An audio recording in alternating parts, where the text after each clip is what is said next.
We must constantly look at things in a different way.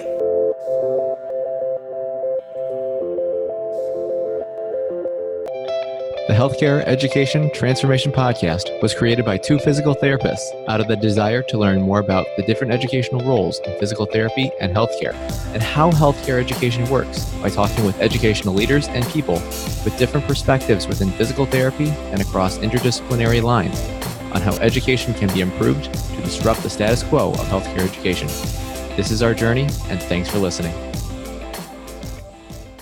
Hey, everybody. Thank you for listening to the Healthcare Education Transformation Podcast, as we greatly appreciate your support to help us advance healthcare education.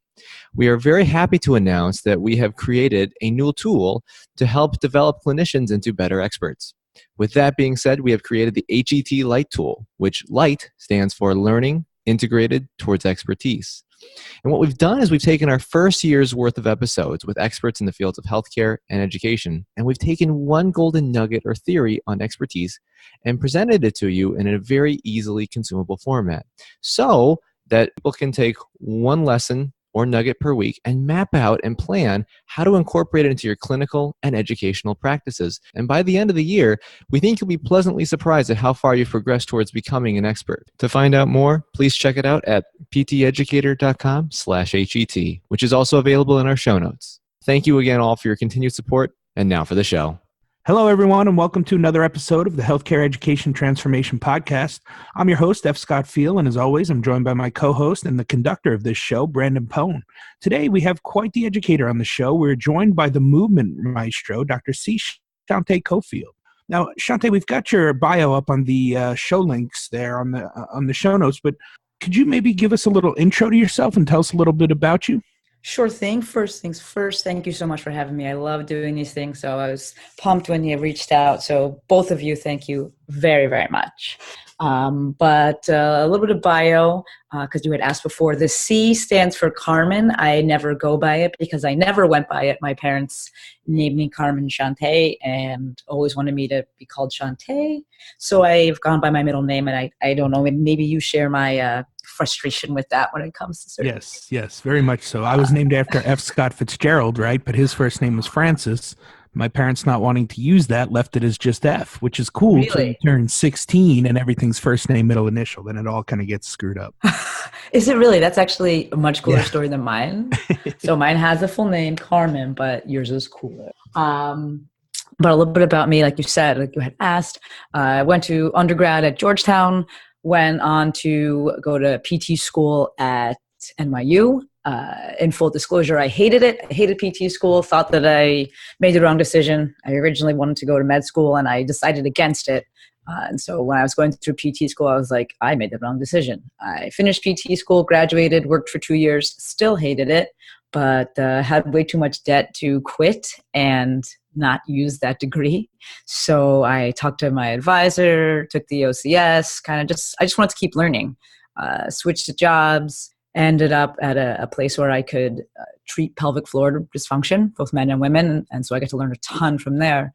And then fast forward a little bit, basically discovered social media and landed my dream job at RockTape. And it's been completely different ever since. Yeah, no, that's really interesting, Shante, especially with that kind of a unique storyline there. And, you kind of gave a really good background and kind of what your educational background was, but I'm kind of curious just to kind of give some perspective. What were the reasons why you particularly weren't happy with like PT school and with those other things? I'm just kind of curious to how it totally.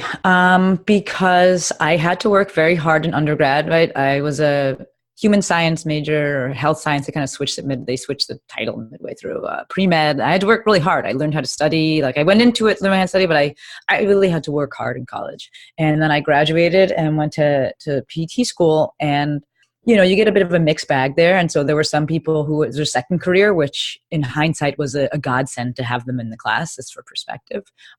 But I knew how to study, and it came easily. And so for me, something coming easily, I was like, I made the wrong decision. Right? I think when you're used to working really hard and struggling, when something comes easy, instead of celebrating it, you kind of are, at least in my case, I was like, I made the wrong decision. And so that was, the part of PT school. Plus with PT school, I was learning things that I didn't want to learn. And you learn about the body in such a kind of a disjointed manner where it's like, okay, now we're learning cardiopulm, and now we're doing integumentary, and now we're doing musculoskeletal, and now we're doing, it goes down peds and neuro, things like that. And I was like, I just want to learn ortho. And they didn't tie it together well, in my opinion.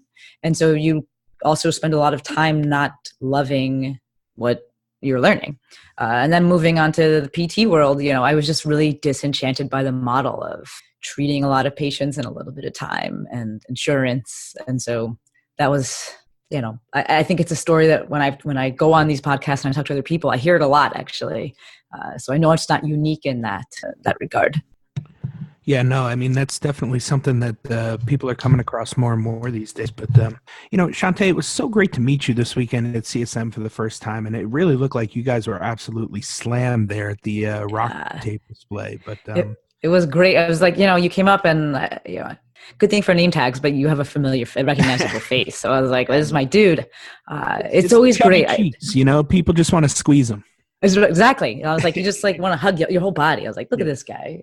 I think that's the best part about CSM too. I'm glad you brought that up. I think that people go and they're excited about the courses and the seminars and things like that, but it's networking 101 in the best way possible. Absolutely. So you're basically teaching continuing education courses almost completely full time now. And that doesn't just happen overnight. So can you tell our audience a little bit about, how the process you went through in getting to the point you're at now? Yeah, totally. I mean, it's going to be different for every company. With RockTape, we've also changed the way that we go about it. I kind of got in at it was the right time. But I asked. That's the message that I deliver every time I get kind of this similar question.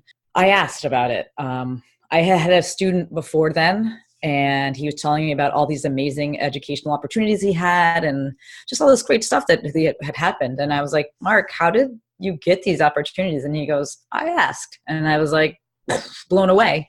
So I took the course. I took it with Perry Nicholson. Most people know him, Stop Chasing Pain, my self-appointed mentor. I took it with him. I had become friends with him via social media before them. And then after the course, I basically wrote to him and was like, Perry, this is phenomenal stuff. I love this paradigm. I would love to become an instructor for this one day. What are the steps? And from there, it's, an interview process, and they want to watch you teach and you co-teach and that's like the 10,000 foot view of it. We've since changed it a bit, but depending on the company as it stands for RockTape, it's, you submit a resume. If they're looking for instructors, they pull some resumes, you get interviewed, just like you would any other job. And then they want to see if you're going to fit the family. That's the best part, in my opinion, about RockTape, is that it's not just another job. It's not like, oh, are you good at this? It's also, will you fit well within this family that we've created? So first step was asking. Second step was interviewing. Third step was co-teaching and doing all of that. And now here I am. But also because I made it my priority. RockTape is, and most companies, you don't have to teach for them full time. You can do it as much or as little as you want. But I discovered very quickly this is my passion. So here I am still doing it. Love it. No, I absolutely love that, Shante. And, something that perhaps in general that is not really given probably proper attention in general is, with any sort of new development or any new task that we're going to that perhaps is different than we've done before, it can be very overwhelming, and there can be times where there's a lot of struggle, a lot of failure, and really that learning phase to really help improve to get better. And, my question to you is, what are some of the struggles that you kind of went through initially from a teaching standpoint early on, and kind of what you've learned? So teaching is storytelling. 101, I think Gray Cook is one of the best at it because he's so good at analogies, and he can make things digestible and relatable to so many different learning styles and so many different people. And I think that's one of the things you face first is like, yeah, I can tell this story to myself, but can I tell it to everyone else? Can I tell it to Brandon? Can I tell it to Scott in ways that they will understand it and it will resonate with them? So I think first, from a pure didactic standpoint, is time management. And you're like, can I get this material across in this amount of time?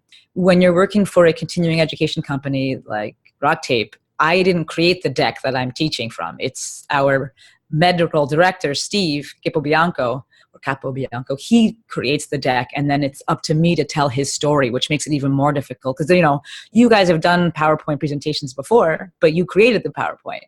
Now imagine, Scott gave you a PowerPoint and now you have to tell a story from it. So that was one of the initial things that was hard, but with more reps, it becomes second nature, and you figure out how you want to tell that. I think that was probably the biggest thing, was just making sure you have enough ways to tell the story and that you truly own the material, because you're going to get questions that are going to make you think, which is also, in my opinion, the best part about the class, because I learned just as much from teaching, as the students do, as the attendees do. So it's like, do you really own this material? Because you're going to get questions about it. And can you provide a sufficient answer if you do know it, and also being able to say, I don't know. But what's your ownership, and how can you convey that story to as many people as possible? Yeah, no, I think that's a really, really important take there. And, my next question, Shante, so, if there are any clinicians out there that are interested in getting into teaching in the CEU world, what are some advice that you would give to them to kind of figure out if this is the right thing for them, or how should they go about kind of getting that job? Yeah, a few things. One, don't be a jerk when you ask. I think that I get this question at least 1 to 2 times every time I teach, and I get it. It's a fun job. It's a fun looking job. From the outside, it may look easy. And it's fun. People are like, I want to do that. But there's a better way to ask, and not so better way to ask. I think that when people come at it from a position that makes it sound like, oh yeah, I could totally do this. Like, how can I do it too? Like, it's a bit of a smack in the face, and you hear the question all the time. So I think that's being humble when you go to ask someone, even if it's, whether it's in person or in email afterwards, but definitely ask. I'm not at all trying to discourage people from asking. Just like with anything, be tactful about it. There's also different companies to work for. Like, I work for RockTape, which I said continuing education company before. I just meant that we provide continuing education courses. There are actually continuing education companies like Vine and Summit that you can reach out to and even create your own course. So that's another option for certain people. I would, as always, recommend that people reach out to others that are doing it to kind of get some of the background. I think whenever people are trying to change fields or change kind of what they're doing, ask people that are doing it and ask for what behind the scenes are, because then you might find out, oh, actually, that's not what I want to do. But I think those are the biggest ones is 1, ask, 2, be tactful about it. 3, remember that there are other options. You can teach for a specific company, whether it's something like RockTape or, Huck Rips or whatever it is that you're looking into, or like, continuing ed provider company. And, ask people who are doing it currently. I think that also exists where, someone and they see that you might be good at it, and you can be brought into the teaching realm that way too. Yeah, those are some great pointers, Shante. I think, our audience will definitely get a lot of value from that answer because, we kind of come into education from all points of view here, and we try to look at it from a bunch of different levels. And so when you're just getting started and you have no idea, this is a pretty great start, I think, to that journey. Yeah. So let's roll our sleeves up a little bit here and get right down to the nitty gritty. What are some of the benefits of teaching continuing education on almost a full-time basis? Flexibility.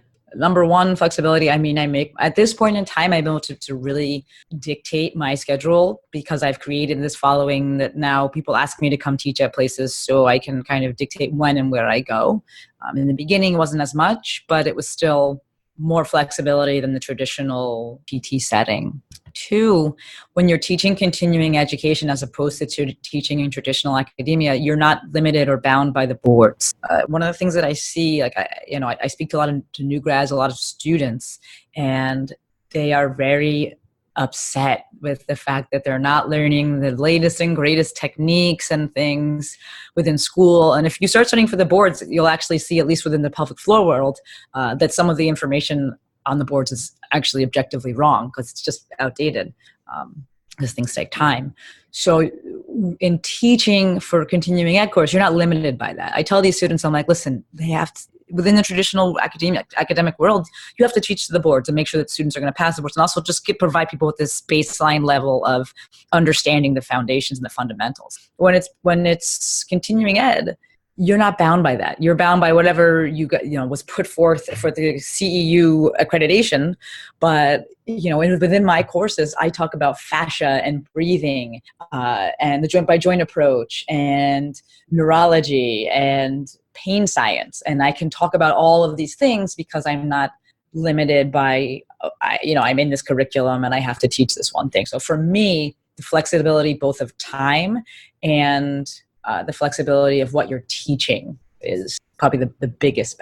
No, I think those are some absolutely great points there, Shante. And I think you bring up a lot of good points, especially regarding DPT school. And I know when we've talked with a few others on the show, there's many professors that really do mean well and they try to help, but I know that their hands are kind of tied with that. Yeah. And they're like, how can I find the best balance between getting them prepared for the boards, but then also getting them actually prepared for real life? And it's tough, man. It is. No, it totally is. And, and on this show, we love to always play devil's advocate here. So of course, knowing that we ask what the pros of it are, I got to ask you, what are some of the cons of kind of working or teaching in the continuing education world?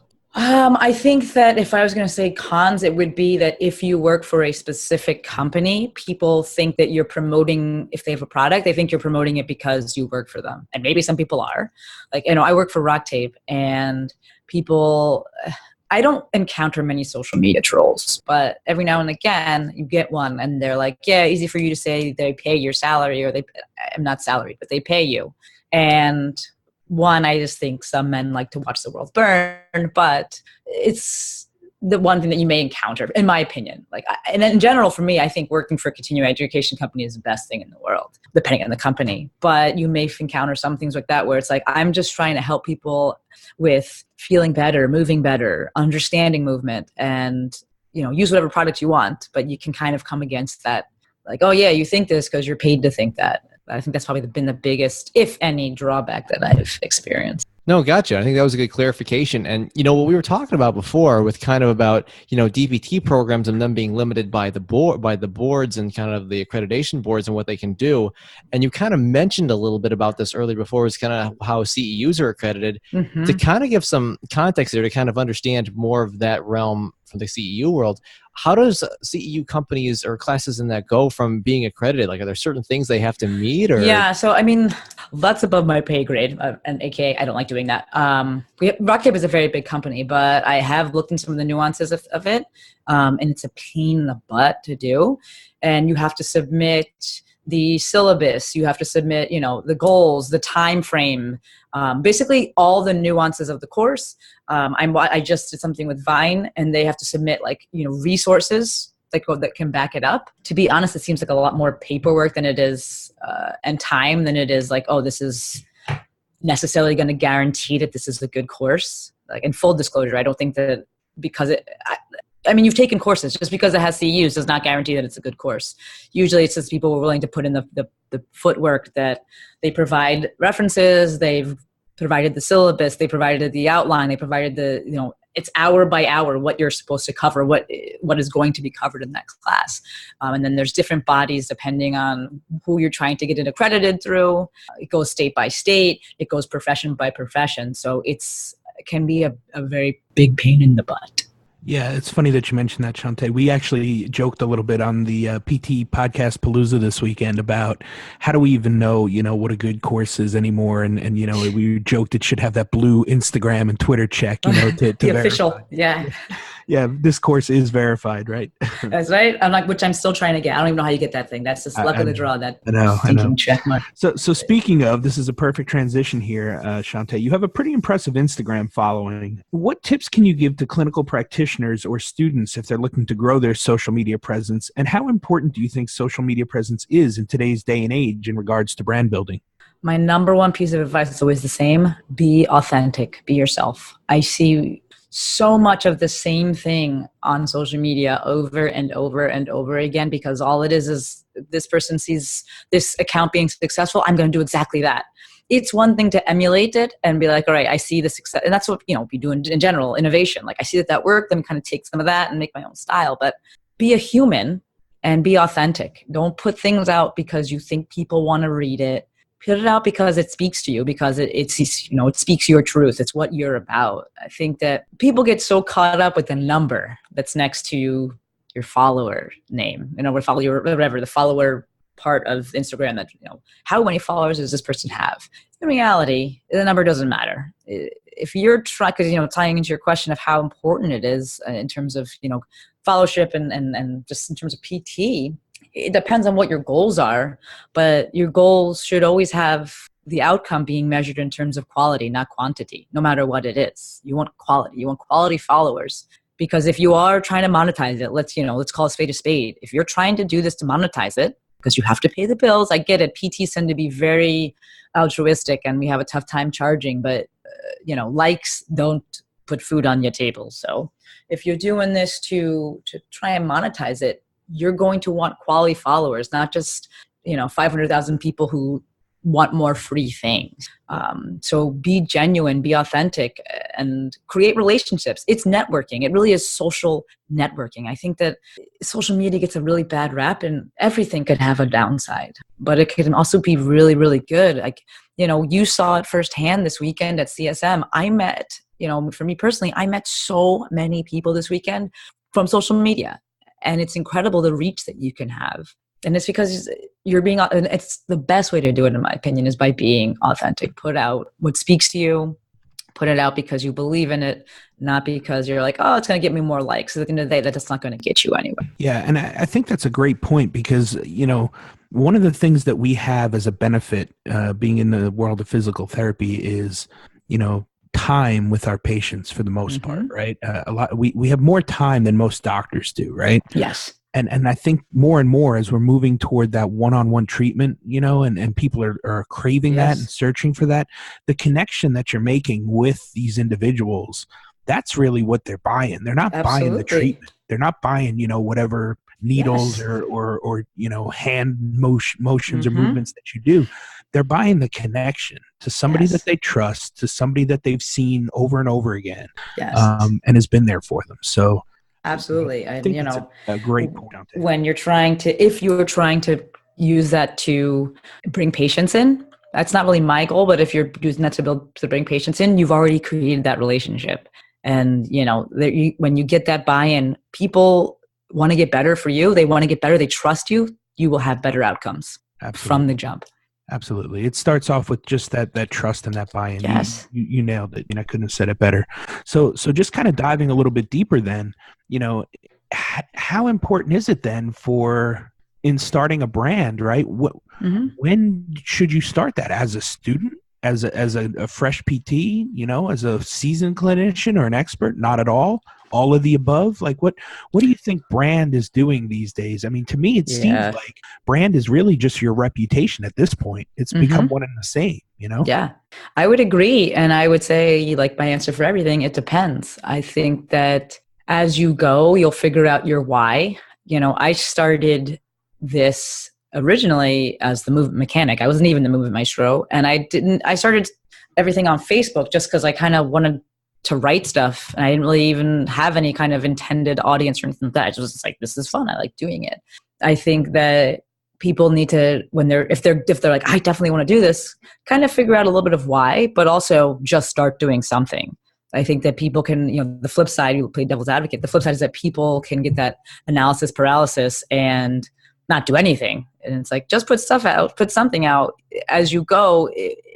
It will change and funnel itself organically. As for when to start when you're excited about it. And I say when you're excited about it because it's another job. If you're going to really commit and your goal is to grow a brand, you have to be consistent. If your goal is just to put information out, then it doesn't really matter as much. But if you are legitimately trying to brand yourself and create something, consistency is king. And, I post twice a day and people are like, how much are you on that thing? And I'm like, a lot. It is, the man on top of the mountain didn't fall there. It takes a lot of work. So I say to people, start whenever you want. It's a great way to network, even if you're just on it to network and you're not trying to put anything out. And then you can kind of grow as you're going. And then once you kind of figure out your a little bit of your why, you can start honing that in. But always remembering that you can always change. I think that people get scared also like, oh, I want to put this brand out and I want this logo. Like, what should it be? You can change that thing at any point in time because again, like you said, you're branding yourself. And so if the content's still the same, doesn't matter what the picture on the front is, people will still come back and follow you. Yeah, no, I think those are really, really important points. And I think, at least personally, me and Scott can definitely attest to those last things that you kind of said there in terms of just kind of taking the leap when you're ready and kind of rolling with it and going from there. So I think that's absolutely huge because, from us personally, I don't know about you, Scott, but we kind of never thought that this would kind of our podcast would turn into what it has now. And we wouldn't have done that if we didn't take that leap of faith there. Exactly. Take the leap. And if it doesn't work out, it doesn't work out. You learn from it. If it does work out, one of my favorite sayings is go as far as you can see. And when you get there, you'll see farther. Yeah, and it's true. And what's the stat that, what was it, like 90 to 80% of first-time businesses fail, but then like 80 to 90% of second businesses succeed or something like that? I would not be surprised you learn.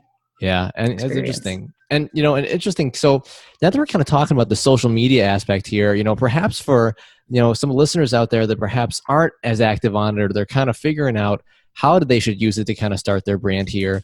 What are some of the big social media's do's and don'ts that you feel like people that are looking to start something up or a brand through social media should be aware of?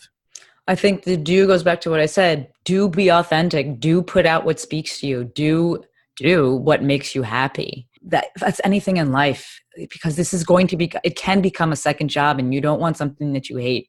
If you enjoy it, you love it, it'll never feel like work. I look forward to doing it. I just got a new microphone today. I was like so pumped about it. I don't save my money anymore. I'm spending on these things, pretending that I'm like Steven Spielberg over here, but it's fun. Right? I enjoy it. I would say, as for don'ts, number one, don't sink your money into all this expensive gear to start off. No one's paying attention in the beginning. It doesn't matter. Just start putting stuff out. I'm 2.5, 3 years into it, and now I'm buying, expensive wireless mics and doing more on my DSLR. But I did everything in the beginning on my phone, and it's been fine. So I don't think you need to go crazy from the beginning and I must spend all this money to have all the good things. Just put out something. Don't be a copycat. Don't just do what everyone else is doing. Right? Be the blue ball, as Perry would say. Perry puts a picture up of all these red balls, and there's one blue ball, and obviously there's other connotations there. But there's one blue ball, and it's different. Right? Be different. It's okay to be different. Don't just follow the pack. And I would say give credit where credit is due. I think I see a lot of stuff on social media of people biting other people's style, if you will, the lingo that the young kids are using, right? And that's not cool. Just. If you got it from somewhere else, say you got it from somewhere else. And then very much in the same vein, no need to argue. I think that PTs are some of the worst at it. We argue amongst ourselves for no reason. We need to spend more time becoming relevant to the public and less time worrying about impressing our peers. That's not your demographic. That's not who you're helping, in terms of patient population. And we argue about stuff. There's no point there. Have discussions. Don't troll people. Have open discussions. Be willing, be open to discussions. But the big thing, no arguing. There's no time for that.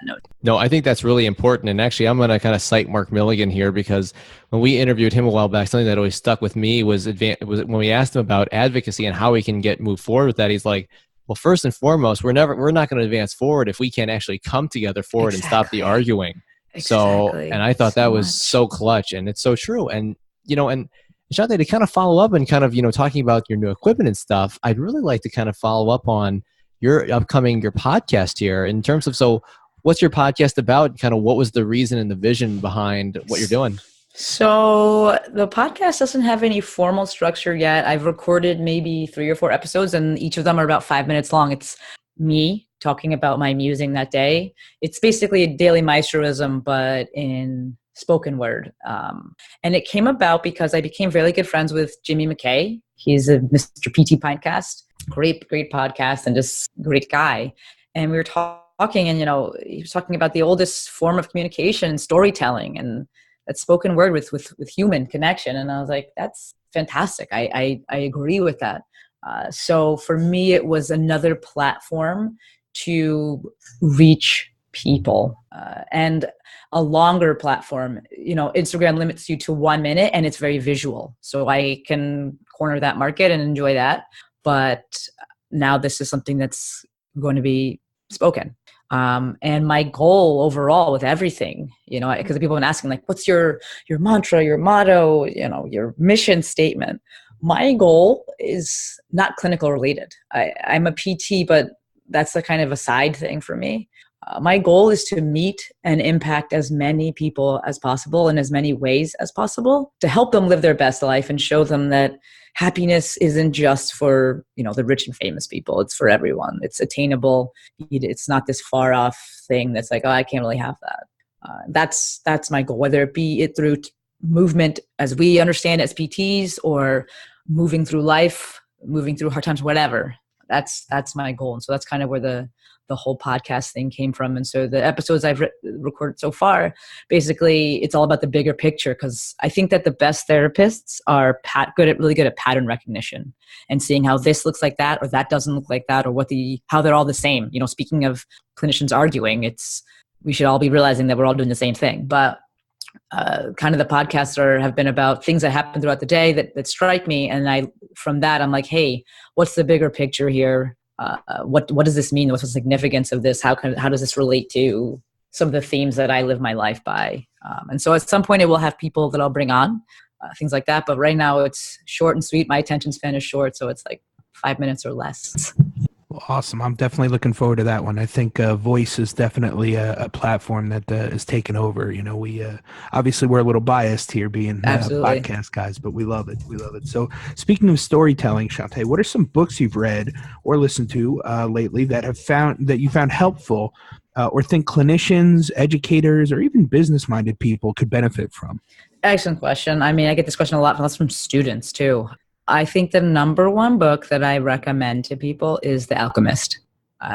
You can read as many PT books as you want, and people ask about breathing books, and I have references and resources for you if they want that. But I think the best book that I would recommend to everyone, hands down, is The Alchemist. And not just reading it, but actually going out and putting into play the big takeaway message from it, which I don't really want to reveal. Like, go read the book. It's short. You could read it in 3 hours. Is a short book, which I like. Very cool. Very cool. And kind of just for clarity here, Shante, who is the author of The Alchemist?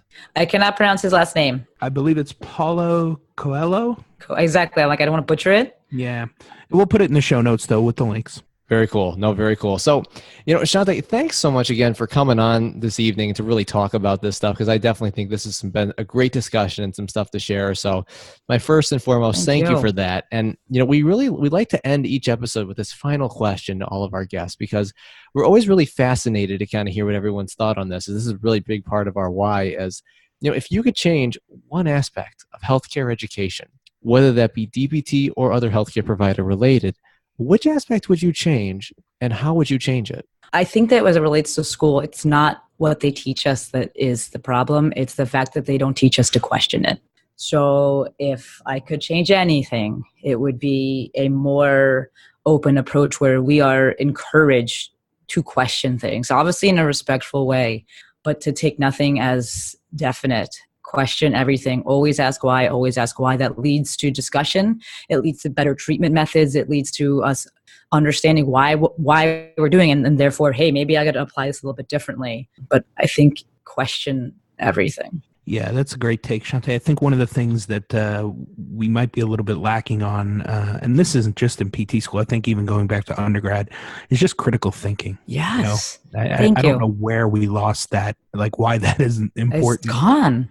But it really, I find a lot of DPT students that just lack that skill. And that should not be the case that far along in education. We're dealing with humans. It has to be critical thinking. There's more to it than can you summarize and read RCTs and meta-analysis studies and things like that.